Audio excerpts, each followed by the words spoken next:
শিল্পক্ষেত্রে নিরবিচ্ছিন্ন গ্যাস সরবরাহ নিশ্চিত করাই হবে অন্তর্বর্তীকালীন সরকারের প্রধান চ্যালেঞ্জ, এমনটাই জানিয়েছেন শিল্প উপদেষ্টা আদিলুর রহমান খান।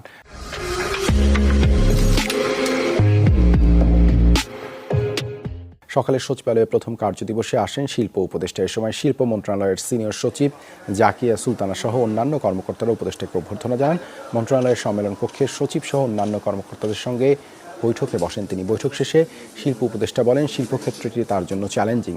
যতটুকু সময় পাবেন চেষ্টা করবেন কাজ করার। কোনো ধরনের দুর্নীতিকে প্রশ্রয় দেওয়া হবে না বলেও জানান তিনি। আরও বলেন, চামড়া শিল্প নিয়ে কাজ করতে হবে, সমস্যা চিহ্নিত করে করতে হবে সমাধান।